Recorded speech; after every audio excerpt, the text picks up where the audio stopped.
I'm sure that the monthly invoice will reflect it. So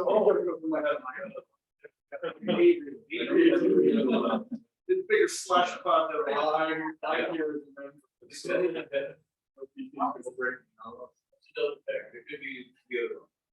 Oh, I know. Yeah.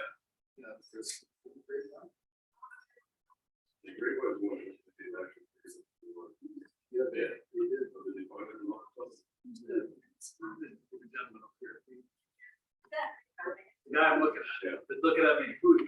You don't know? We sat together at a pancake breakfast, I think, like just a week ago, right? It's pretty good. I'm only gonna get it free.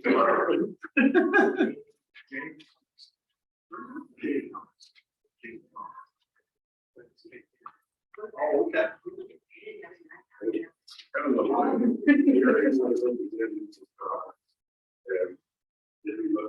How are you, Mayor Ferguson? You good? All right.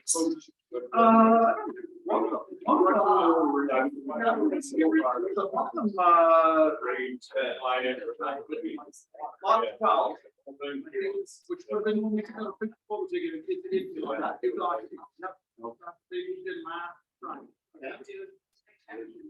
It's significantly short.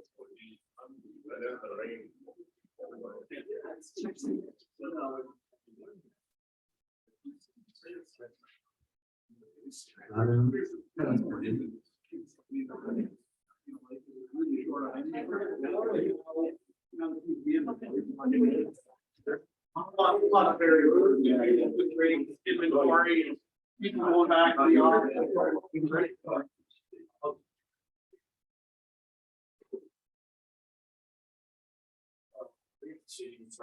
Yes.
Oh. Oh,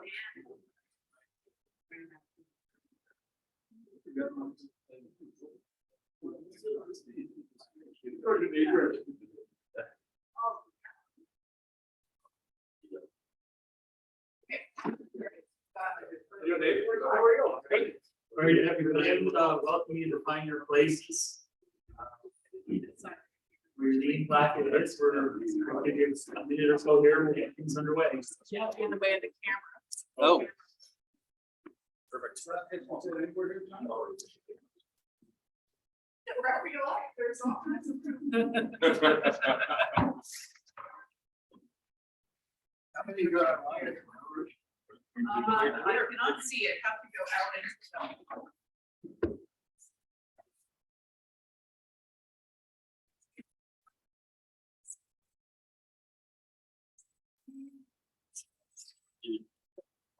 Diane, can you wave, Diane? Okay, we can see you. Doug, can I just take the wave so we can make sure you're on camera there? Yes, we're good. Okay, we got it. All right, everybody, I just want to welcome you here this evening and for taking time out of your busy schedules, your busy campaigns to come and meet with us, the Quinte Region Association. My name is John Van Heusen. I'm currently serving as the president of the Quinte Home Builders Association. I'm also co-owner of Van Heusen Homes, which operates within the Quinte Region. We have with us here Ruth Esbrook. She's our EO for driving this association forward. And her and I this evening will be directing you through this roundtable with all of the mayors and the mayoral candidates to really get everybody's perspective on the housing industry and what your strategies are going forward for dealing with a lot of the pressing issues that we have in the housing industry.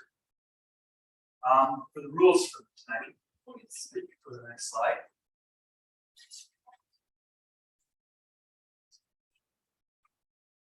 So what we've done is this is going to be a question and answer format. At the start, we're going to start with Mrs. O'Brien, and we're going to give everybody 2 minutes to do an opening comments.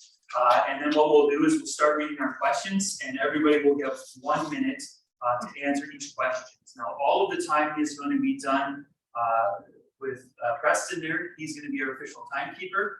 So he will raise the yellow flag when you have 10 seconds remaining, and when the red flag comes up, it's time to stop.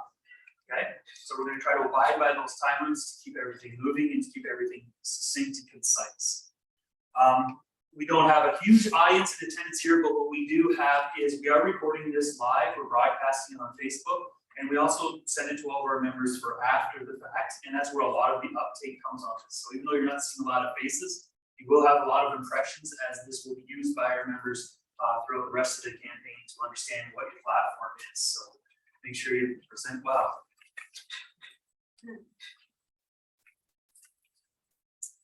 All right, so we'll start with opening remarks, and Diane, we'll begin with yourself. So again, it's 2 minutes. Thank you, John. Oh, super. Hi, I'd like to thank you for inviting me here tonight, and welcome to the guests listening, as well as my fellow candidates. My name is Diane O'Brien. I was born and raised in Prince Edward County. I'm married to a wonderful, supportive man, Steve. I have 2 adult sons and several grandchildren. I'm very blessed. I want to tell you a little about why I'm running, and then a bit about my political experience. I'm running because I'd like to serve and give back to all the residents and taxpayers of Prince Edward County. I have 12 years experience as an elected official serving Prince Edward County. I will bring to the mayor's office a proven track record of collaboration, inclusion, openness, transparency, and leading with integrity. I was privileged to have been elected for the Ameliasburg Ward in 2010 and 2014 through to 2018, where I served on many boards. In 2018, I was honored to serve as acting mayor. I have strong, positive relationships with elected officials, both at the federal and provincial levels. I am energized to collaborate with all stakeholders to lead Prince Edward County to greater levels of inclusion, diversity, and prosperity. And I do look forward to working with everyone. Thank you. You can just pass the mic down. I'm Kyle Lane. Thank you for this opportunity to meet everybody. Again, as you know, I'm new to this, but I have a strong work ethic.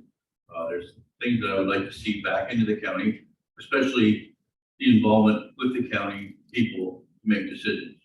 I'm here to listen, communicate, and work through the problems, right?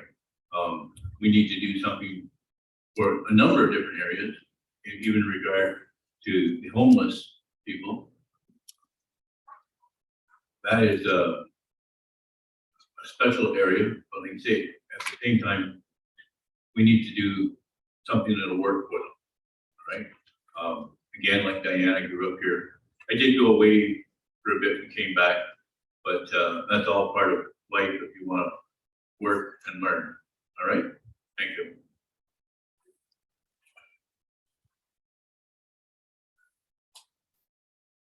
Thank you and good evening. I'm Brian Ostrander, your Mayor of Brighton, Ontario. Thank you to the Quinte Home Builders for tonight's invitation. I was first elected to Brighton Council in 2003 and have worked in the printing business since 1992. I'm married to my wife Tammy, a local educator, and we have 2 grown daughters. This is my first term as mayor, and I came to the office with 2 goals. One, to settle the raucous behavior on council to stop the fighting for fighting's sake, and to put in place those plans that will set a path for our municipality. Together, our council, almost always unanimously, accomplished both of those things, and I'm proud to say a great deal more. I'm seeking re-election in order to ensure that the progress and stability that I managed to bring back to the mayor's office continues for another 4 years.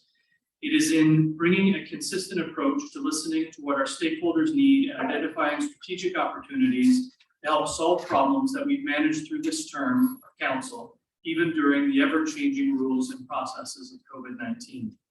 I'm seeking re-election because Brighton deserves a future that includes healthcare for everybody, especially more doctors. A future that includes public safety, like a new fire and ambulance base and enhanced traffic and bylaw enforcement.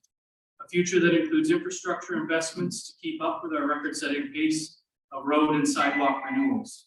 A future that includes more attainable housing units and working with the county on Northumberland County on assisted housing for the most vulnerable. A future that includes better, more frequent transit and recreation renewal. Thank you again, QHBA, and I look forward to the Q&A. And if I was running in Prince Edward County, I would say my name is Brian Ostrander, so I'd be more electable, but that's not how my family pronounced it. You refer to E County, not that county. Pardon me. Thank you very much for the invitation to attend this evening. My name is Steve Ferguson. I am the current mayor of Prince Edward County. Prince Edward County has been a critical part of my life for over 30 years. For the last 15 years, I have been a permanent resident. I was elected to council in 2014 and served as the councillor for South Marysburg Ward. Was then subsequently elected to the mayor's position in 2018. I live with my partner, Mary Malone, in South Marysburg. I have 2 adult children who are both in Toronto and 5 grandchildren who come and visit the county frequently and are maniacal whenever they do visit. Regardless of the flooding that occurred in 2019 and the COVID, 3 years of COVID we've dealt with, we have accomplished a great deal in Prince Edward County's municipal government. Important to me and to the residents of Prince Edward County are housing and affordable housing, particularly. We have formed an affordable housing corporation that has made great strides in that regard. Infrastructure in the form of roads, transit, and internet is another priority. Ensuring that we have enough doctors and healthcare providers. We have hired a recruiter and made cash incentives available. We have environmental protection to consider because of the length of our shoreline.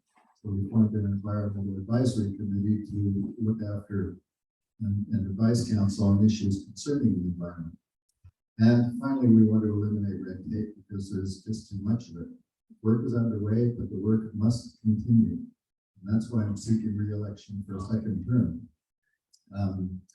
The evidence of our progress is available through the evidence in our permit numbers, which I can provide later on. So I'm asking for your support to enable me to finish these tasks. Thank you.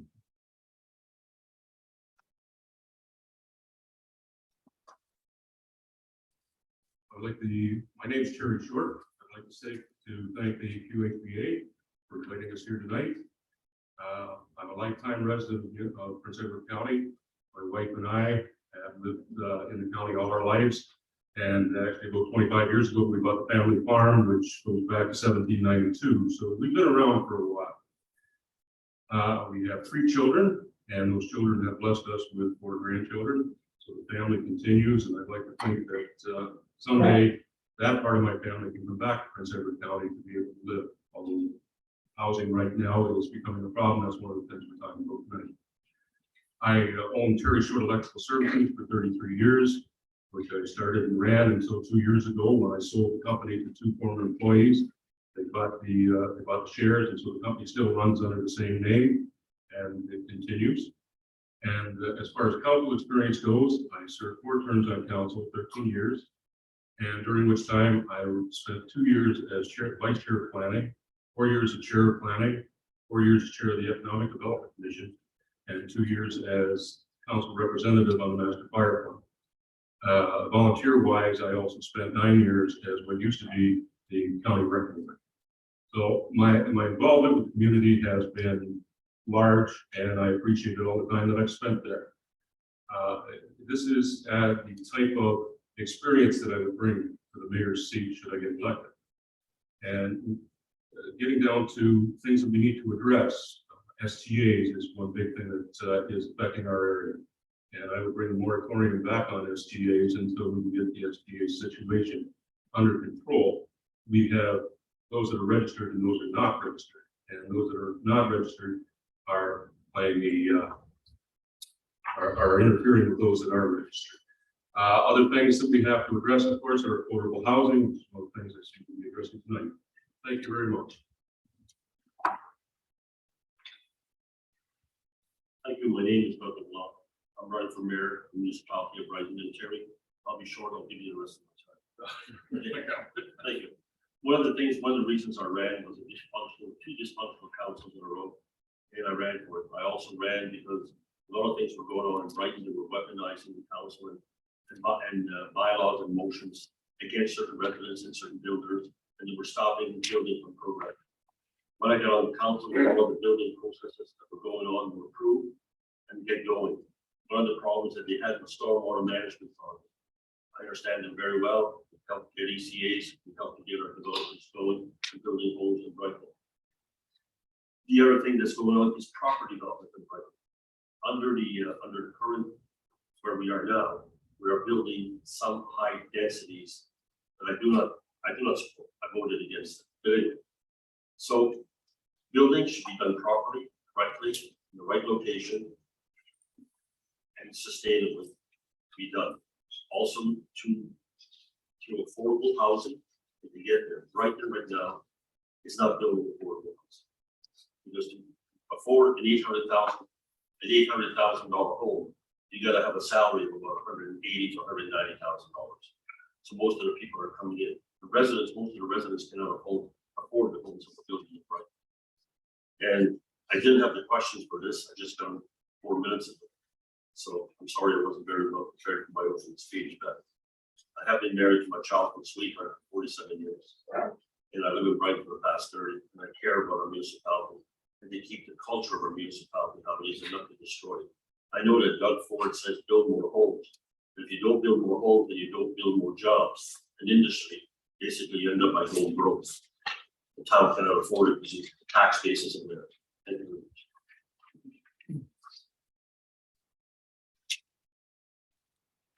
And we'll get started with the questions. So just a reminder, 60 seconds, 1 minute for each response, beginning with Diane. If elected, how do you propose to contribute as mayor of your municipality to the 1.5 million home deficit in Ontario that has been created over the past 20 years in a way that will have an impact?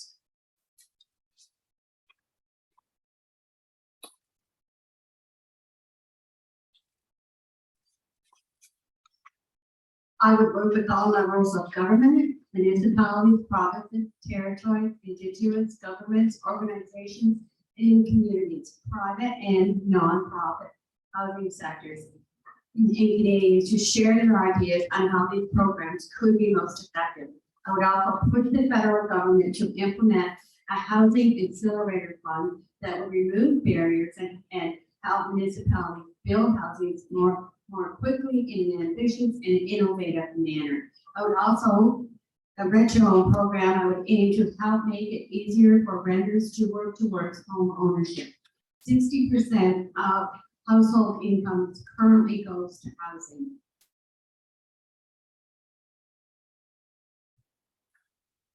Again, myself, you have to work with the government level, see what help is there, what you can contribute within your budget. I know at one time, the county put, I believe, $80,000 aside for something of this nature, but to my knowledge, nothing's been done with it. And that's the starting point. Thank you. In Brighton, we recently passed and approved 2 developments that have purpose-built smaller units. One with condo pods of about 1,100 square feet and another pardon me, that will include semis, towns, and stacked apartments. We're also working with a retirement homeowner to build out a tiny home seniors complex that will allow for an aging in place style neighborhood. We want to continue to work with our development community so that everybody understands that the best way forward will be to help with these kinds of smaller, higher density units so that people can get into a more affordable, market affordable housing and help eliminate that deficit. Thank you. If I'm reelected, and as I have over the past 4 years, I will work with developers so we understand each other's needs. Like elsewhere, we need affordable housing as well as lower cost housing for debt-ridden medical professionals. We already have several projects of various types approved, in the process of approval, or are already underway in Prince Edward County that represent hundreds of homes, including the Cork and Vine project in Wellington Bay Estates, redevelopment projects in Talbot Street in Brighton, development on the Heights in Brighton Bay development, and another development on County Road 49 just outside Brighton. Many of these projects have been in the works for quite some time and are only now coming to fruition because of increased demand. We expect to hear about the future plans for the Base 31 property of 740 acres in the near future. They expect it to involve a variety of housing options in addition to the restoration of the heritage aspect of the site.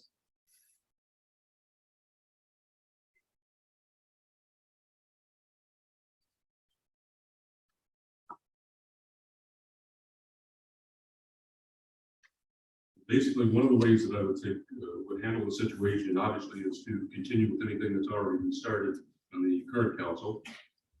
Obviously, that's going to be an advantage to everyone. But also, I would bring back the moratorium on STAs. And the reason I would do that is twofold. One is because if we have a moratorium on STAs, it should deter anything out of non-resident purchasing just for investment purposes. So therefore, it should increase our inventory of available homes for people who actually want to come and live, which is one of the problems that we are running into in the county right now. There are way too many homes that have gone to STA corporations and other non-resident owners that are eating up homes that our young people could actually come and live in. So between that and carrying on with what we already have, and partnering with the contractors to help us develop these homes. That's where I would. Brighton is doing very well for home building a lot of homes in Brighton, and a lot of them have been approved. Also, when you look at it, I also moved the motion and then I withdrew it because our planner decided to go with a secondary plan, is to show Brighton all the undeveloped land, how the traffic's going to move, where our water's going to go, our sewage is going to go, and how it's going to be developed and how we're going to get there. So the developer comes, they were building on half a hectare or a hectare, and then all the infrastructure wasn't connected. So if you want to improve houses, you got to move it all the way back and get it so that the back land and the lands can be used at all times in the secondary plans since there. And I agree with the mayor that we did approve the condominiums. We have one of our builders that he builds very good high quality homes in a neighborhood that's doing very well. Thank you. So second question. Right now, on average, it takes upwards of 10 years to go from dirt to door across the province. That is purchasing unserviced land to handing the keys over to a new home buyer. Something is fundamentally wrong when it takes that long. If elected, what will you do to accelerate the development and approval process in your municipality so that we can build more homes faster? We'll start with you. Sure. Yeah, this, I've actually done quite a bit for people that want land in the county. The county gives them nothing but aggravation and frustration. They give up and sell the property. And one person in question, the property had changed hands 3 times. The last agreement of the third sale, he had to take it to the county to get it approved that they could put the house wherever they wanted on the property. And the council approved it. If I was that person, I would have been furious. You need to put a green light to find a piece of property, let them build the house that they can afford to build within the guidelines, property lines, and put the red light up for the big subdivisions. Thanks. In Brighton, the municipal team does our very best to work with the development community in order to help build homes faster. The best way we can do this is for Brighton is to ensure that we have the right staff in place in our planning and building offices. I work with senior staff this term of council to help ensure that the right people are in the right places at the right time. We filled key positions in Brighton and moved away from our planning consultants, which have helped save both money and time. The electors need to be sure that they are electing a mayor, a deputy mayor, and councilors that understand their roles as policy developers who can stay out of the way of staff doing their day-to-day jobs. We must stop the political interference in operational issues at the municipality. There's only one way to do that: elect members who understand their jobs. Thanks, Brian. We took the initial steps in 2019 with the recruitment of a CAO who has a doctorate in planning and experience at the provincial level in planning matters. She has reviewed the ways in which we have operated in the past and put into place revised structures and methods of getting planning files dealt with quickly and efficiently. We've also made changes to our planning committee process, and more changes are likely in the next term, if I'm re-elected. We've also put electronic permitting into place, or are about to speed up the process. Some developers were perceived as difficult, but that's a perception we're working hard to eliminate. We've hired additional planning staff and are bolstering other departments involved in the approvals process, particularly engineering. Review of the application process and how it can be streamlined, including the planning committee, and at some point amendments to the OP may have to be made, as such can assist in making things happen faster.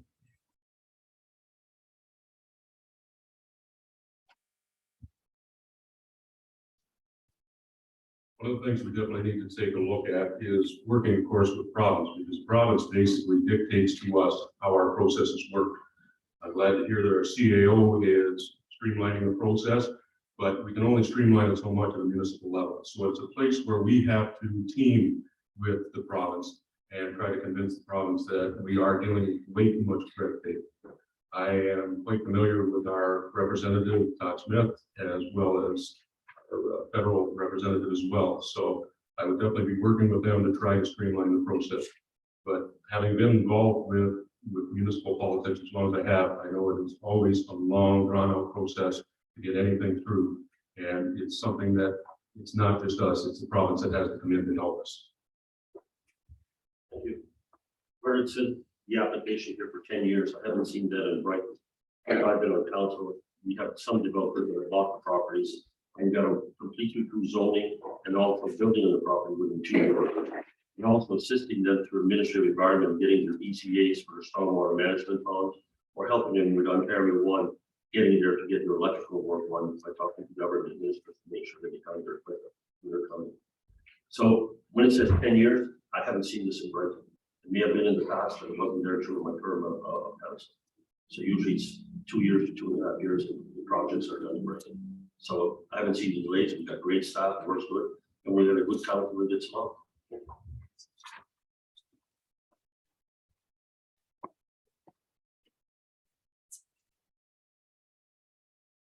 Well, I gave this quite a bit of thought, and I think that is one of the most challenging aspects of obtaining the applicable approvals is the municipal site plan approval. So I suggest creating a small municipal industry working group in the Quinte region to set out with new transparent and timeframes for site plan control. I think it's too long, it's not necessary. I think if we work more as a region, we could come up with some better ideas and have we can lobby the province and we can lobby the feds. So I think if we put our heads together, we could create a local solution together. Question 3. Future Ontarians are counting on the right volume and variety of housing, especially right here in the Quinte region, with everything from starter condominiums all the way up to single family homes. Not in my backyard, or NIMBYism is one of the major hurdles we face in building new housing, where an often loud and vocal minority oppose any kind of change within existing communities. NIMBYism denies future residents the opportunity to live, work, and play right here in the Quinte region, a place we know and love. How will you address NIMBYism as mayor of your municipality so that future residents can call Quinte home? Thank you, Ruth. The best way to move beyond NIMBYism is to consult early and often with our neighbors on new developments. In Brighton, we now have planning policies that require developers and our planning staff to socialize development concepts early in order to hear objections well in advance of any statutory meetings. This has allowed the development community to consider any necessary changes to help quiet the NIMBY noise and a move that makes the development process smoother for both developers and the community at large. I will continue to support these policies and make them broader if necessary. Thank you. In the county, we too instituted steps where developers have to come pre-consultations with neighbors that are affected by developments. We've had to deal with some of the NIMBYism that we're referring to tonight regarding several projects, particularly in Brighton. That is difficult to deal with. That said, explaining to ratepayers the effect of more housing or higher density, such as the effect on water and wastewater charges or taxation, more people to share the load, has been very helpful. To the credit of our community, there has been very little resistance to affordable housing projects, particularly the one proposed for the old arena property in Wellington. And hopefully that trend will continue as we develop more affordable housing.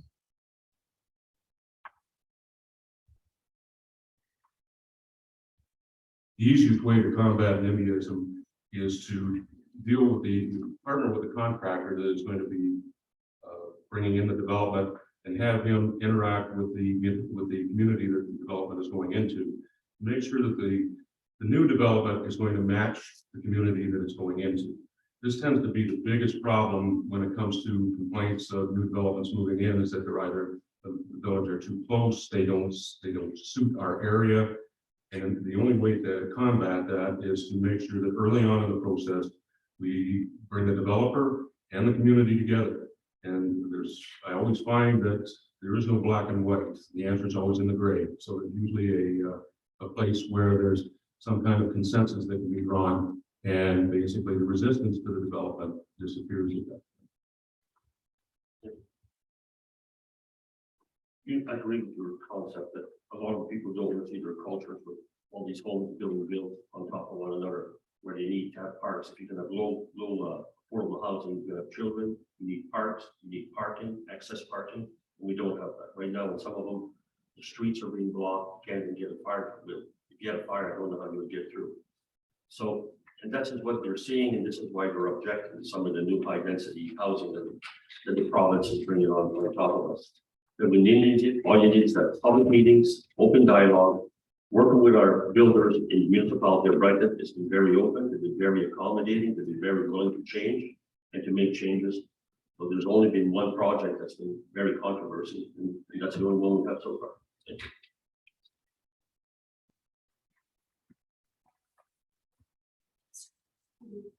Well, I was doing some research looking for some answers to these questions, and I was surprised to learn that the Ontario Human Rights Commission treats NIMBYism as a human rights issue. I did not know that. My thoughts are on this. The key is to talk often, like they said, educate people about why this is expensive and unaffordable, and we can't continue to have NIMBYism. It's just, if it's not beside you and it's not beside me, then who is it beside? Builders need to be allowed to build. And often I think for multi-unit residents or multi-unit residents, if you put berms, the developers, are certainly looking for answers. And I think creating berms, landscape, walls, fences, increase setbacks, it can be done. Yeah, it's an interesting topic because, of course, you're always going to have complaints about different things that are going, and it could range from a dump to whatever. And of course, new building site in Brighton is a development around the bay. I found a study for that land, which also goes around the other side of the bay. It was deemed a landscape environment study and deemed protected land. But the council let that building project go ahead. The council did not listen to the people. They really failed the people. Wait, you want that? Thank you. Moving on to question number 4. An entire generation is currently priced out of the real estate market. How do you plan to work with other levels of government as mayor of your municipality to keep young people from moving out of our aging community and to help them realize the fading dream of home ownership? So, Mayor, Thank you very much. Homeownership of any type relies on steady full-time employment. We in Prince Edward County are a tourism and agricultural based economy, neither of which pays particularly well. As a municipality, we take advantage of every possible grant made available from upper levels of government. But going beyond that, we must press for funding for more social housing, increased wages, additional grants for new homeowners, so on and so forth. We need to attract more businesses to complement what we already have, to keep our young people in the community, as well as educational opportunities, and I'll explain some of those when we get further along in the program. Thank you.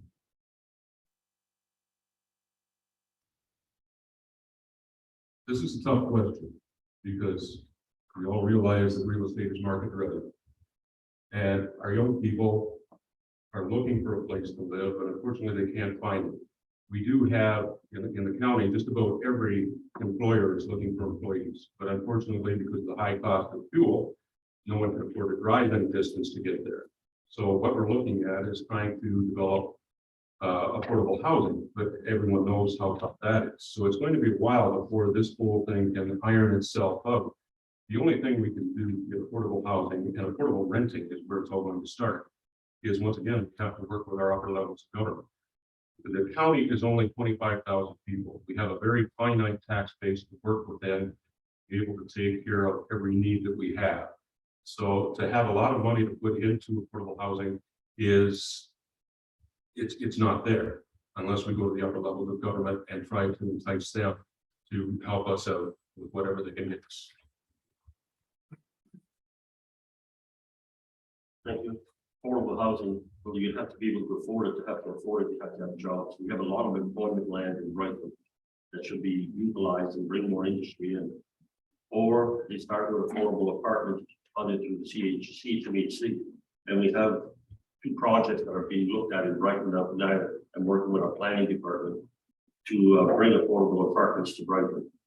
But also what we need is jobs to bring the industry. So as a county, we got to work with industry to bring them in here and make it attractive for them to come in and create the jobs and create the manufacturing jobs so that they can be employed. And also, they got to be willing to come up away from the couch and willing to go to work and willing to travel. And those are some of the skills and some of the things that we have to need to work with. Thank you.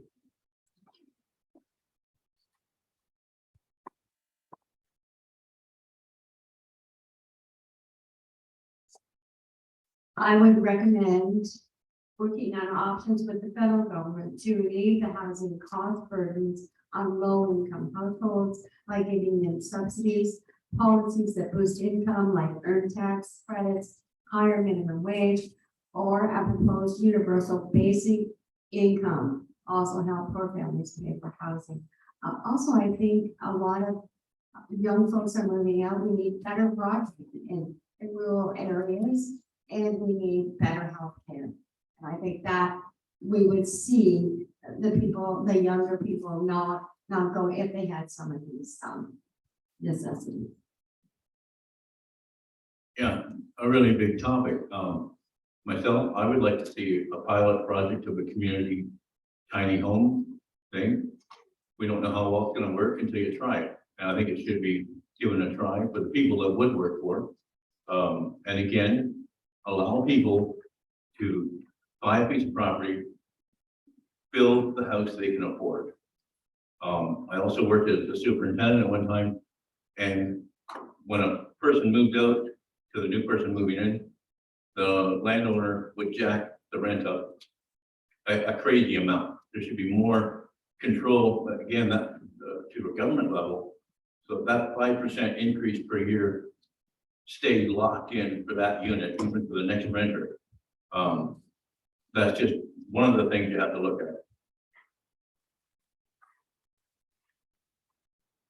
Thank you. As the father of a 25 and 22-year-old, one of whom lives in my house, this question speaks to me. I have noted that we are working with the development community to build smaller, more attainable housing in Brighton, but the real issue for Brighton is equally housing costs and lack of potential income. The reality is that we also need to continue to work to encourage industrial and commercial development in Brighton so that we have those long-term sustainable jobs in the community, which of course will help shift tax base away from farm and residential taxation. That means continuing to nurture our relationships with the Quinte Economic Development Commission and our friends at the Northumberland Economic Development Team. Those two initiatives, smaller, more affordable housing and economic development of commercial and industrial spaces, will be what we need to help keep and attract younger people to Brighton and the Quinte region. Thank you. Okay, question 5. Skilled trades and labor are crucial to constructing the housing we need now and into the future. Right now, we have a trade shortage across the province that impacts residential construction. In fact, it's said that Ontario will be short approximately 100,000 skilled trade workers over the next decade. What will you do as mayor if elected to help create more opportunities in the skilled trades locally? Well, as I alluded to at the first of the meeting, I'm a master electrician. I've been owned a company for 33 years. As far as skilled trades go, I don't know if there's much that a municipality can actually do. It's the choice of the young person who is coming out of high school and where they want to explore. I know the gentlemen that have purchased my company say many times that they're having problems finding people who actually want to get involved in the trades now. Personally, through the time that I had the company, I put through more than 100 apprentices over the 33 years. But now it is getting tougher to bring young people into it. And other than some advertising, I really don't know how a municipality could have any effect on a young person's decision as to what they want to take as their career, their occupation for the rest of their lives. Thank you. Well, when I was young, we used to have trades in the school. We used to learn to be a plumber, electrician, a carpenter, or to work as a mechanic or a butcher. And you can do those trades aren't there anymore. Everybody wants to learn to work on a computer, internet, or do everything from home, social media, or do their money on Bitcoin. The thing is, we need trades so we can bring me back, work with Loyalist College or the college in Lindsay on backhoe operators, high-low, bulldozers, truck drivers, carpenters, plumbers, bricklayers, masons, and that's what we need. But we have to have the young people that want to do those things. And right now, it's hard to find them. They want to stay on the couch.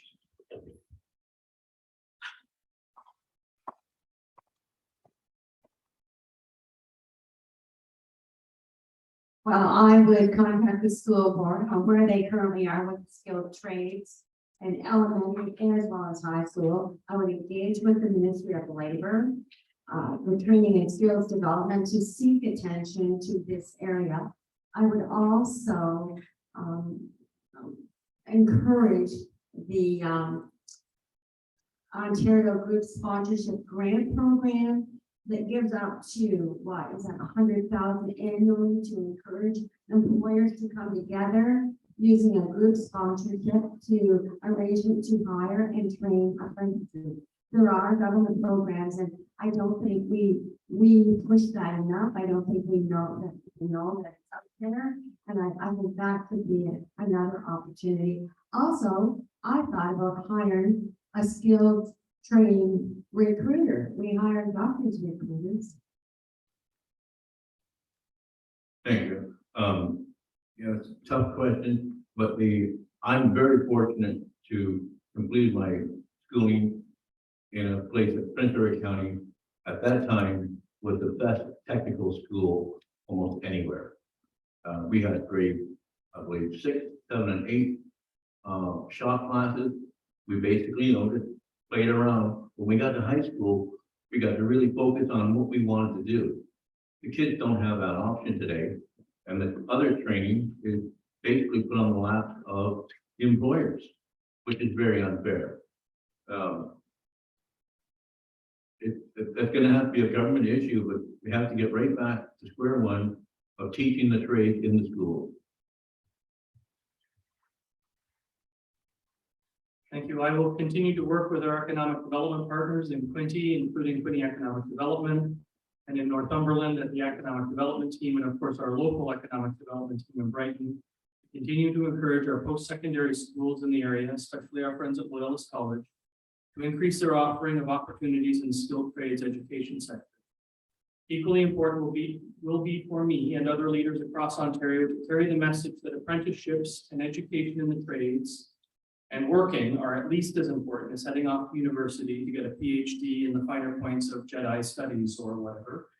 The reality is that we continue to push the value of higher liberal arts education over the skilled trades, and that continues to cause issues and will continue to cause issues moving forward. Young people are not lazy, they're worried, they're afraid. I will continue to bring the message that the trades are good, well-paying, sustainable jobs. Thanks, Brian. The closing of secondary school trades education has hurt municipalities a great deal. We're trying to create opportunities for youth education through the province, but we really had to take the bull by the horns to address this matter locally. Almost exactly a year ago, I began facilitating conversations between Loyalist College, which itself has created an HVAC curriculum, owing to demand for that trade. Conversation with Base 31, with all those acres, to open a facility in the county that provides educational opportunity. It's my hope that very shortly, the two parties will reach a memorandum of understanding to allow such a facility to be built to provide skilled trades training. This very important initiative accomplishes the goal of adding people to the trades and preventing our young people from migrating elsewhere for work.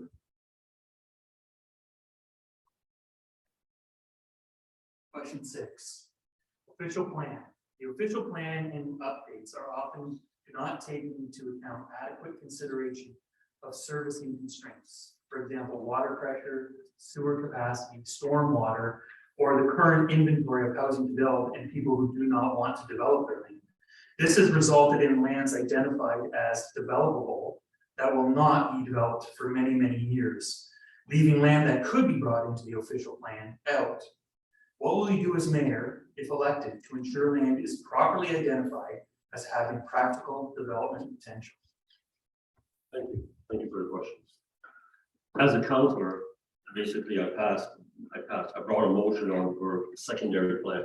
I looked at the water, the sewage, the storm sewer, and our fringe property that could be built on, what was developable and what was inside our built up area. That plan is phase 1, which was brought to us 2 weeks ago. Phase 2 is going to come on in phase 3, so that all the developers and all the residents of Brighton can see how it's going to be developed for traffic and all. We do not have a water pressure problem in Brighton. We have a land problem. If you look at the Watson report, 73% of the developable property for residential in Northumberland County now sits in Brighton. That's why, because they've developed all theirs and they don't have the infrastructure to go with it. It wasn't well managed. Brighton, there's a motion we brought forward. I withdrew it because the planner took it on. The council as a whole funded it for 475,000. It's coming to fruition so that everybody can look how Brighton's going to look at the next 10 or 15 or 20 years.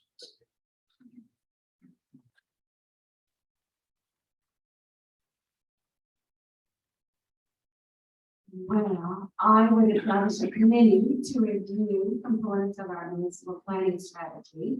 I kind of like the idea of use it or lose it. You can't have the land there forever without using it. There has to be a way to do that autonomy or something, because that land's just sitting there and we need homes, we need houses built, so we need to make that happen.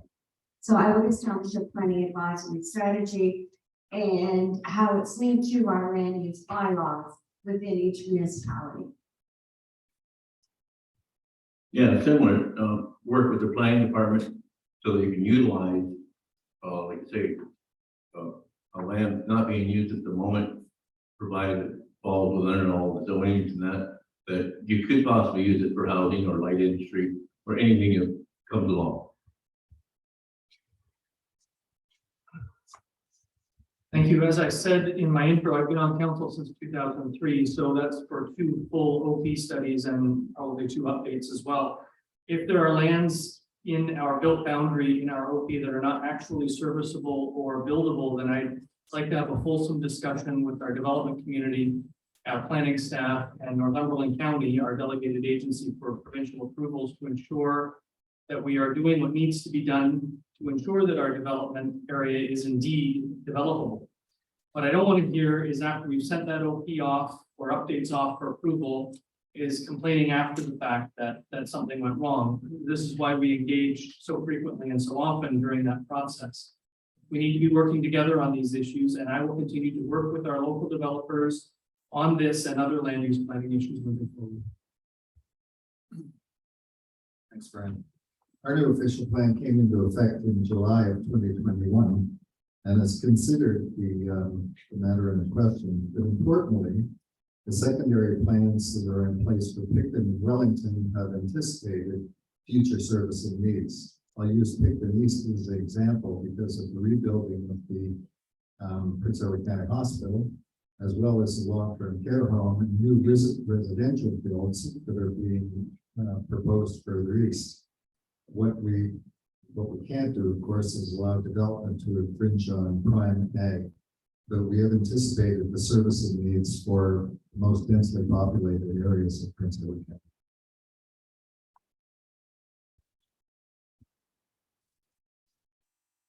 As a new mayor, obviously, I would have to play catch up. So the first thing I would do, I would sit down with the CAO and Public Works and Planning and see what the viability of our existing infrastructure was, to make sure that we had adequate facilities for any development that may be moving on.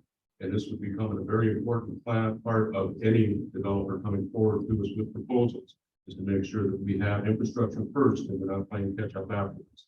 So making sure that we have an accurate inventory of the capacity of both our waterworks and our sewage works is extremely important in this case. And in the county, we have an extremely, it's a complicated system because we buy water from Trenton, we buy water from Belleville, we have our own plants in Wellington and in Picton, and we have a separate pumping plant. So it's not an easy inventory to take stock of, but it's definitely got to be part of our plan as we move forward.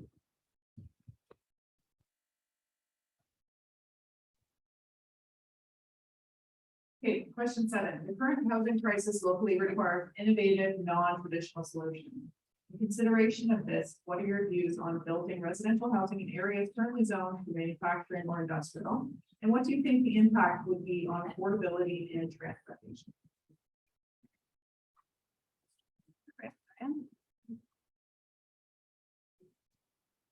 Well, we clearly need more housing, but we also have a need to protect and fund the lands and jobs and make use of the infrastructure. We don't have a large industrial land in Prince Edward County, but I think if we need to talk early and frequently with the residential developers, industrial landowners, and other neighbors, so everyone is aware of what's happening now and when it's anticipated in the future. But if we have industrial land sitting empty with no sign of any industry, we need houses. That's to me, we need houses now. Yeah, similar answer. Again, we need houses, but we also need light industrial as well. That would be a perfect opportunity for a pilot project or a tiny home development that could be actually relocated, and in that agreement right from the beginning, that it would not be a permanent thing. Thank you. If there are opportunities in Brighton to convert former manufacturing lands or buildings into residential units, and it can be done safely, healthily, with appropriate environmental approvals, and with the owners on board, then I'd be pleased to support any of those initiatives. We have recently passed a community improvement plan in Brighton to incent the development community to do exactly that on those kinds of manufacturing lands. We know that this type of housing will also require differing infrastructure, like significantly increasing transit options in the community. And that's not what Brighton is used to. We are looking toward the future to ensure that we can meet those demands for our residents as well.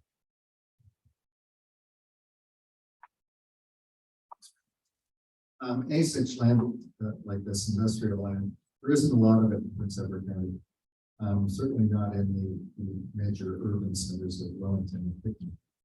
But that land can be rezoned as long as it passes environmental concerns. I have no objection to it, and I would propose that occur. We have in hand one proposal for a lot in industrial land in Picton that is proposed to have medical professionals, but it has not yet passed through the environmental tests that are required to make it safe for habitation. But I have no objection to it as long as of course, it's safe for people to live in.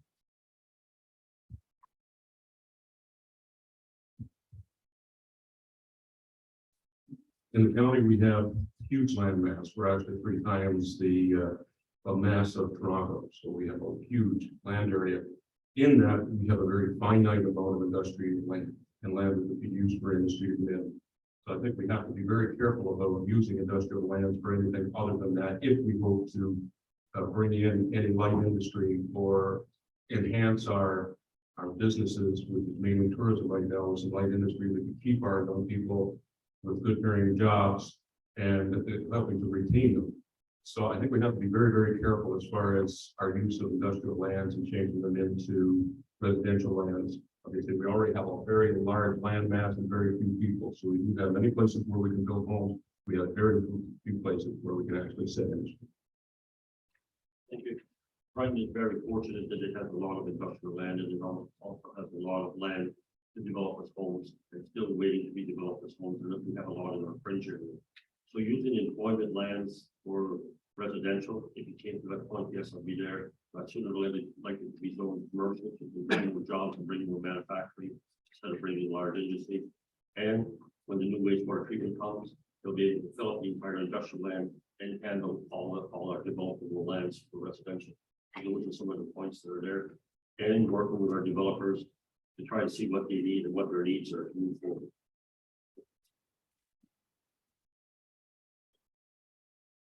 Thank you. And the final question is on homelessness. So homelessness and core housing needs are significant issues in our housing crisis across the continuum. How do you plan to address your municipality's issue with homelessness and core housing needs if elected? Yeah, this is a very important question because we need to do something. In actual fact, Pastor Brian and Pastor Dave are outdoing the county. They are actually providing homes for homeless people. We need to do something to start in regards to even a warming shelter or a cooling shelter. Because there are people on the street, not many in Prince Edward County, but they are people as well. In Brighton, we continue to work with Northumberland County, roll out its homelessness strategy, and have a homelessness coordinator on site in Brighton on a regular basis to help anyone with housing and or food insecurity find solutions. We've also begun the land banking process. Staff are collecting data on which lands we have in the municipality, which are already owned outright municipally, which lands may be right to purchase by the municipality and will be ready for residential development, and which lands are development available and need some incentives or encouragements from local developers to help build out those apartment style dwellings that will have a certain amount of market rate with some units and some rent assistance. Once the land banking process is complete, we will seek a partnership with Northumberland County to build affordable rent assisted housing in Brighton to help get folks off that never ending waiting list of assisted housing. Also, as part of that land banking exercise, we'll be reaching out to organizations like Habitat for Humanity should we find small lots that are available. More opportunities we can help to create to put roofs over people's heads, the better off everyone in Brighton will be. Thanks, Brian. The extent of homelessness has been difficult to assess in Prince Edward County, but we have engaged our Affordable Housing Corporation as a means to create housing to address the need. We're also working with the Prince Edward Lennox and Abington Social Services in their social housing program. The Wellington Arena program, QHBA school property, and several other projects the Affordable Housing Corporation is working on have the potential of adding 750 new affordable units in the county. But to confront the affordable housing crisis, we've also brought forward numerous changes to bylaws, including reducing the minimum size of a rental unit, allowing tiny homes, staff bunkhouses, garden suites, and modular units in certain zoning classifications. And we've streamlined the zoning and site plan approval process to expedite the development of affordable housing in the county. And we want to provide housing for everyone.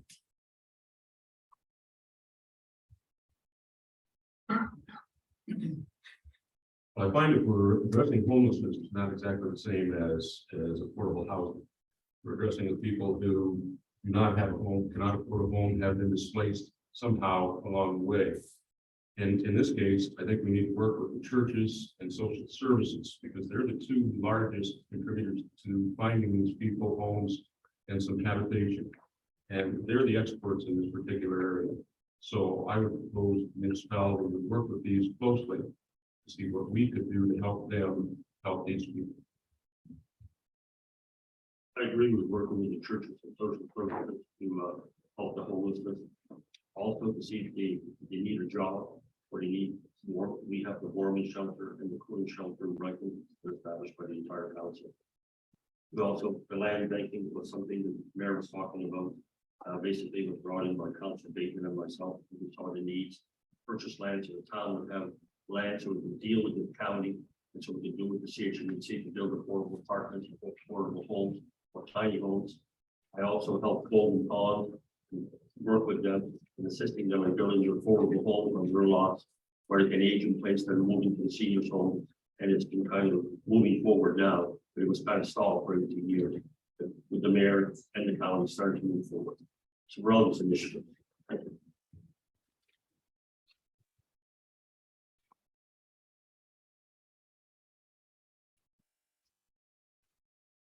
I would support a tiny home construction through grants and loans with favorable terms. I would also look at some housing first program. I think something like that would work. That would place unsheltered people in long-term housing immediately. I also would, well, the Housing First program to me is something that's huge. I would lobby province and the federal government to fund for current housing. And I believe that every person has the right to have a safe home to go to. So I would encourage working with developers in any way possible to make them happen. Well, thank you all for your responses to our thought out questions. So hopefully they weren't too difficult. We're switching into the next phase. And so everybody is going to be given 2 minutes for closing remarks that you want to have. We'll do it in reverse order as we started. So we'll start with you. Doug.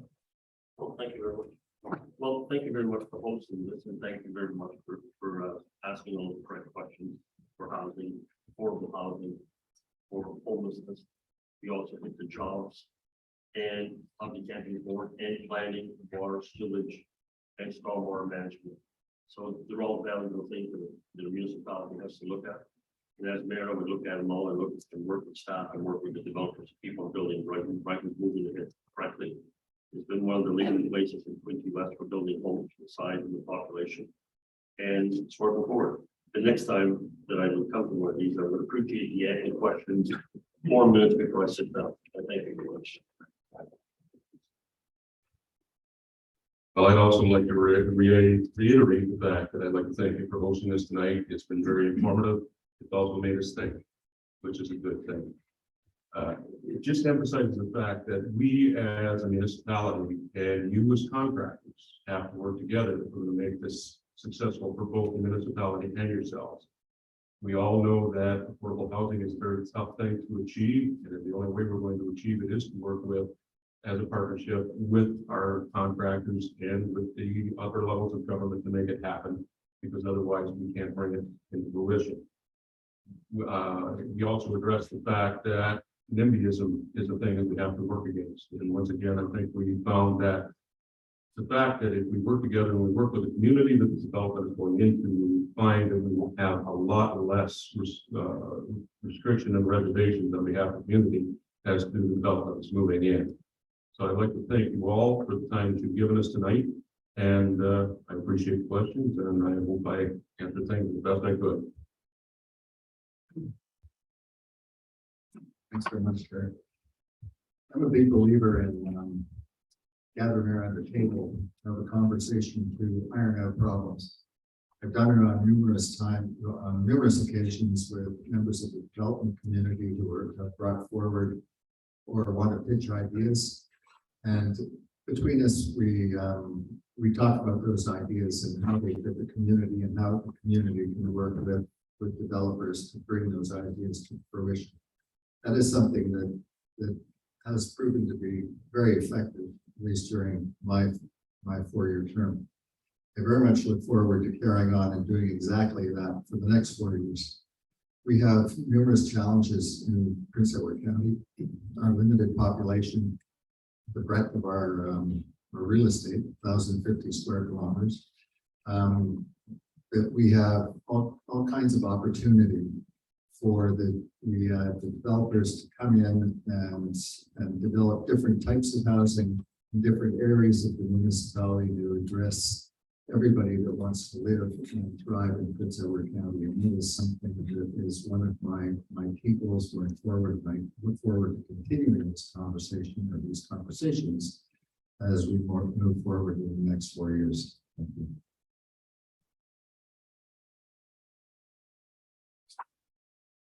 Thank you again to the QHBA for tonight's session.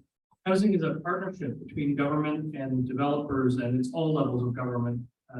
We have a piece in this puzzle, especially as it relates to affordability and housing. In Brighton, we're better partners today than perhaps we have been in the past, but we know there's a long way to go, and we know we can do better. Modernizing how we take in applications will be a priority for me in the next term of council, and I look forward to continuing our strong working relationship with our development community in Brighton. Thank you for allowing this to happen. It's actually been very informative to me, because I really like the idea that Brighton is moving forward with some ideas for tiny homes, and I think we should be taking a step in that direction as well.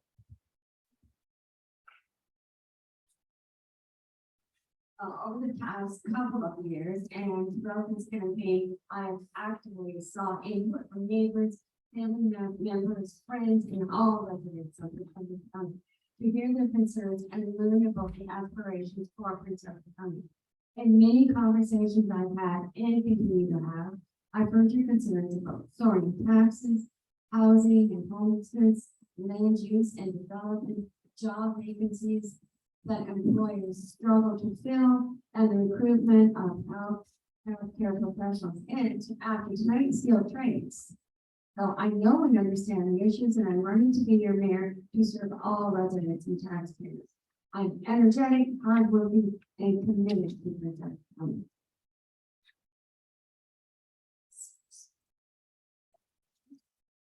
Well, thank you. That brings us to the end of the hard part of the evening. Anyways, I want to thank you all for your time, for making it out here to meet with us as an industry. We're always very interested in working with all of our municipal politicians and all of the things that we do. So we thank you for your interest, and we wish you the best in the campaign ahead of you. If there's some food here that we can have and share afterwards. If you want to mingle, we can ask some questions of you, but we just want to thank you for your time. Can you give them a hand?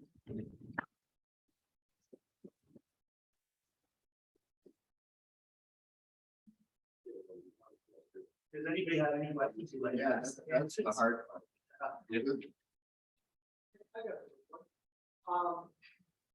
guess I'm interested in hearing from all the councilors, what the strategy is to attract and maybe more specifically retain qualified people in planning and engineering departments, because both of those departments and both municipalities that are represented here tonight, I've seen more people come and go through those departments than I could even try and count.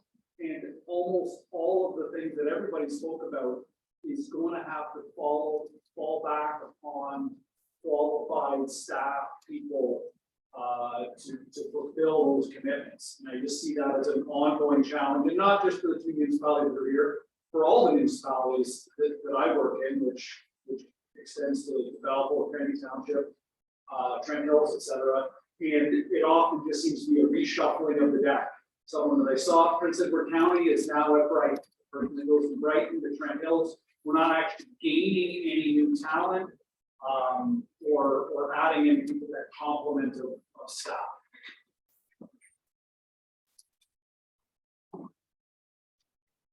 I guess my fairness will pick up where we left off in the cycle, so I believe Kyle's. You start this. Yeah, it's a very good question. Again, you're dealing with people into the trade that know the trade.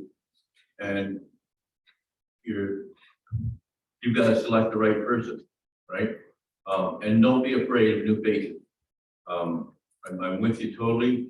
I think we need to see a lot of new faces in those areas. And if it means changing things up and new faces, that's what you gotta do. Thanks, David. You and I have had this conversation already, a couple of times, I think. And there's no magic bullet. There's no simple answer here. In fact, a recent study that was released yesterday or today suggests that public service is underpaid, and that's a tough pill for those of us in the private sector to swallow. And yet, in order to attract the people, the talent we need, and to retain the talent we need, certainly in a small community like Brighton, we're going to have to wrap our heads around that cost and probably go down that road. Certainly, we know we just did a year and a half or so ago a study to offer where our salary should be in the municipality of Brighton, and we're likely going to have to do that very soon in the new term of council. Inflationary pressures alone are pushing those values up. And you know that in Brighton, there are a lot of larger communities that can pay better within a half-hour drive. So it's easy for someone who has the talent to go off to another location and do the same job for $30,000 more.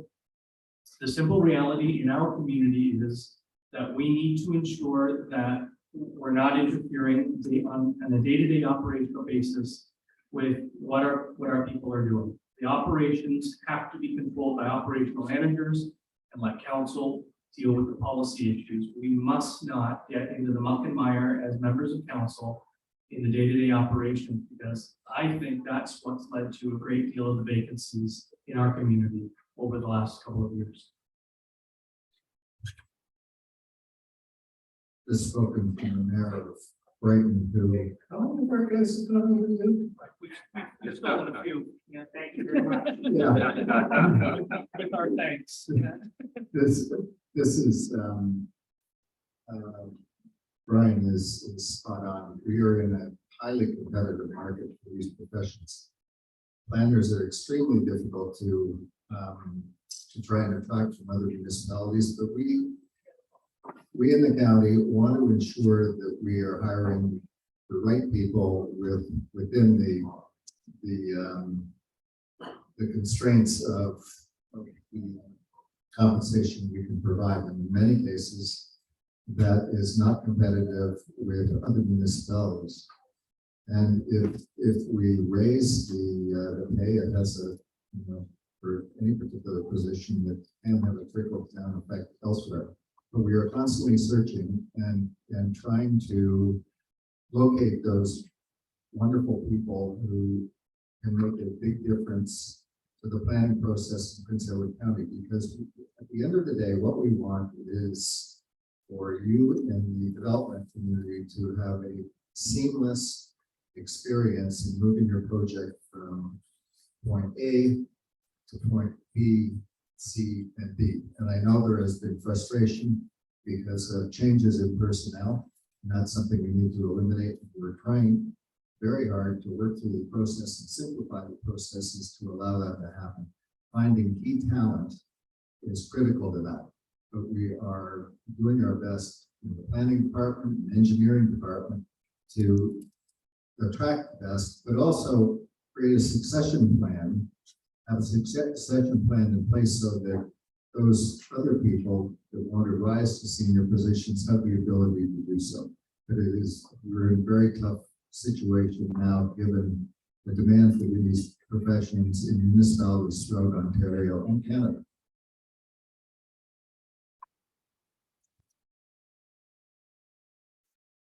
Biggest problem that you run into with highly trained staff is that these young professionals are upwardly mobile. they want to get ahead as fast as they can. And unfortunately, quite often what a municipality can offer in a wage is not what's going to keep them. And once again, what falls onto Prince Edward County, especially, is the fact that with only 25 to 26,000 people, we don't have a large tax base to work with. So we're quite limited as to what we can actually pay our professionals. So unfortunately, we do lose a lot of our professionals because of the fact that we can't match the wage scales that are being offered by other municipalities. So quite often we find ourselves being a training ground where we'll have a new planner or a new engineer come in and spend a couple of years with us, get a little bit of experience, and all of a sudden somebody like Brighton comes along and they're gone. So it's, once again, we fall into almost the same thing as affordable housing. It's a very competitive market for these young professionals, and it's tough to keep them. And the biggest thing that we can do is try to make sure that we have some kind of continuity in what they've started to pass on to the next one that comes in, because obviously we don't know when they could go or when the next one could come in. So it is an extremely tough situation. I agree with you, Terry. So in Brighton, since I came here as a councillor, the previous councillors fired people. Since I've been on council, there hasn't been one person fired by council. And some of them have left. We've hired headhunters. We don't find staff, unfortunately, from the county. We got them, we hired them, we offered them more money. We gave them better working conditions. Some of them left, some of them left more money. But that's the market that happens. If you're an employee, like I was an employee of 2,600 employees. So I never had that much of a loss ever from Newfoundland to Manitoba. But the thing is, you look at the org chart, you look what's coming, we're growing through our org chart, organizational gains, they come, and there's not much for them to do in Brighton because the streets roll up at 5 o'clock, 6 o'clock at night. So you want to keep your talent, you have to have things that, you have places for them to live where they can afford a house. Some people want to take jobs here. They couldn't afford a house in Brighton. They're fire chief. You couldn't afford a house in Brighton, they can buy it in Trenton or Canada or somewhere else. And they just couldn't afford to buy a house. It's for the salaries was paid. So maybe it's something when I get elected mayor, we're gonna have to look at. How to keep our talent, how to get it, to work as a team. Everybody. Thank you.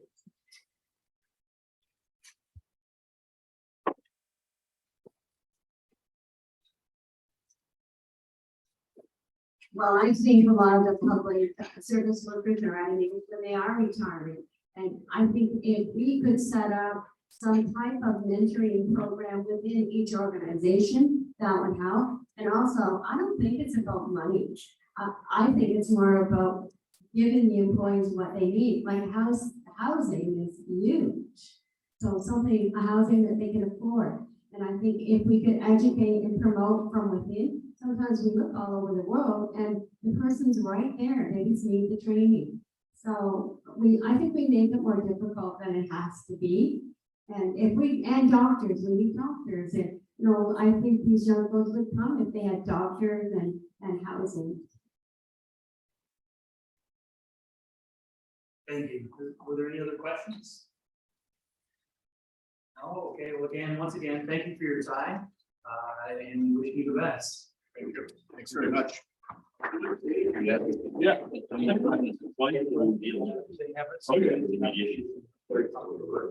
love it when my face is right in the camera. Right